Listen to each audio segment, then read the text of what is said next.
마케팅을 업으로 하는 사람들한테 인공지능이라는 게 도대체 어떤 의미인가? 우리 업을 어떻게 변화를 시킬 것인가?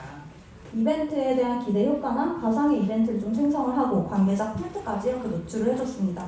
좀 흰 도화지에서 밑그림을 그리고 스케치를 그려서 구도를 잡는 이런 역할로 활용을 한다면 좀 효과적으로 활용할 수 있을 거라고 생각합니다. 제품군이 많기 때문에 챗 GPT를 이용해 라인업 소개를 요청했습니다. 좌측 이미지를 보시면 한국 시장에 대한 정보가 부족하다는 한계가 체감이 되고 있습니다. 챗 GPT에게 물어보면 다양한 주제를 계속해서 추천해주기 때문에 그 중에서 골라 작성하면 룩북 작업이 수월해집니다. 관련 업자분들을 만날 때 가장 중요한 잣대가 뭐라고 생각하십니까? 용어를 구사할 수 있는지, 직접 본인이 설명할 수 있는지, 제대로 이해하는지가 가장 기본적인 수양으로 시작됩니다. 예를 들어서 컨테이너 하면 여러분 가장 떠올리는 게 무엇입니까? 무역업에서 사용하는 컨테이너죠. 아닙니다. 앱을 배포할 수 있는 이쪽의 메커니즘으로 작용이 됩니다. 전반적인 용어들을 확인하고 배울 수 있는 용도로 사용될 거라 생각합니다. 신입사원 입장에서는 지금 저도 3개월이 됐지만 아직도 업계에서 낯설고 선배들한테 물어볼 수도 있지만 선배들이 바쁘실 때 그 여건이 만만치가 않습니다. 챗 GPT와 빙은 여러분들의 동료이자 사수가 될 수 있습니다. 글로벌 브랜드사가 많다 보니까 영문 번역 작업을 많이 진행하실 거라고 생각을 합니다. 저희의 영원한 동반자가 있죠. 그 파파고랑 그 구글 번역. 이 두 가지랑 챗 GPT를 비교해 가면서 이제 진행해 보고자 합니다. 브런지 룩에 대한 정의를 저렇게 원문으로 가져와 봤습니다. 영원히 믿고 있던 파파고에 넣어봤는데 처음부터 쉽지 않게 이제 겐지 룩이라고 설명하는데 그렇다면 이제 챗 GPT는 어떻게 알아들을까요? 요청한 적이 없는데 문장에 대한 이해를 높이기 위해서 너가 신전을 붙여준 거니? 라고 한번 질문해봤습니다. 그러니까 아주 해맑게 네 맞습니다 하면서 계속해서 버전 업데이트도 해가면서 발전해 나가는 만큼 저희도 프롬프트 작성할 때 좀 더 공부를 하고 원활하게 돌릴 수 있도록 한다면 번역 툴에서는 이제 다른 건 찾아도 안 봐도 될 정도로 원톱이 되지 않을까. IT 전문 기자라고 생각하고 기사처럼 작성해줘 라고 명령을 했는데요. 완벽한 답변을 얻기까지 좀 반복적인 작업이 필요했었습니다. 이 링크에 기사를 요약해줘 하고 링크를 넣어봤는데요. 갑자기 헛소리를 합니다. 기사를 인식하지 못하는 것 같더라고요. 헛소리 멈춰줘. 요약한 내용을 바탕으로 번역을 한 게 아니라 그냥 기사 원문을 번역을 한다던가 좀 그거에 대한 아쉬움이 있었습니다. 제가 가장 소개시켜드리고 싶었던 프로그램 얼입니다. 모국어가 영어가 아닌 이상 완벽하게 다 알아들을 수가 없어서 오터 프로그램을 활용을 해서 콜 미팅 리포트를 작성하는 업무에 적용해 보았습니다. 지금 이 서머리하고 비교를 해 보았을 때 굉장히 유사한 것을 볼 수 있었습니다. GPT도 프롬프트를 좀 정확하고 완성도 있게 작성을 해주면 어느 정도 업무 적용하는 데 있어서 도움이 많이 되겠다. 하나하나 검토하고 체크해 나가는데 시간이 꽤 오래 걸리더라고요. 성수동이라고 쳤을 때 홀리 워터 이렇게 번역을 해주더라고요.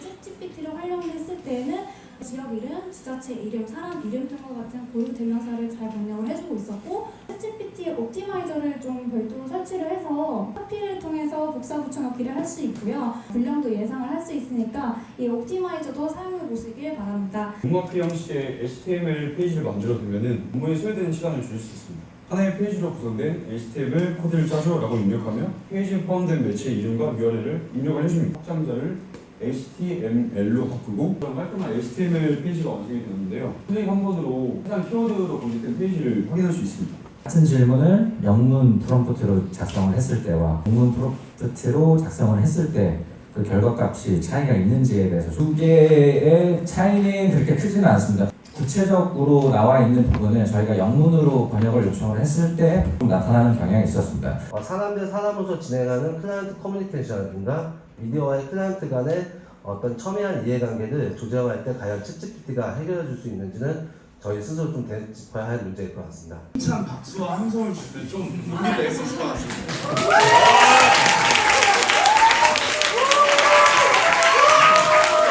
저희에게 있어서 업무 효율성이란 건 어떤 것일까요? 네, 맞습니다.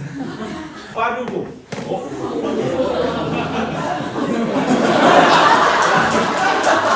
약간 탈퇴를 하고 싶다면 키워드를 먼저 분석하세요. 그러니까 저희의 키 주제입니다. 업무 효율을 증가시켜 줄 수 있는 소환들을 받을 수 있었고 충분히 활용 가능하다는 걸 알 수 있었습니다. 봄이라고 하지 않았음에도 따뜻한 봄바람 같은 계절감을 표현해주고 든든한 선물, 가정의 날에 더욱 특별하게 등 활용 가능한 문구를 추천해 주었습니다. 항상 기획하다 보면 항상 레퍼런스를 수집하고 찾는 것에 시간을 상당히 많이 소요하게 되는데요. 인공지능과의 조화를 적절히 활용해서 더 효과적이고 인간적인 디지털 마케팅을 구현할 수 있게 노력했으면 좋겠습니다. 발표가 굉장히 단시간에 끝났지만 걱정하지 않으셔도 됩니다. 저의 지표가 80점.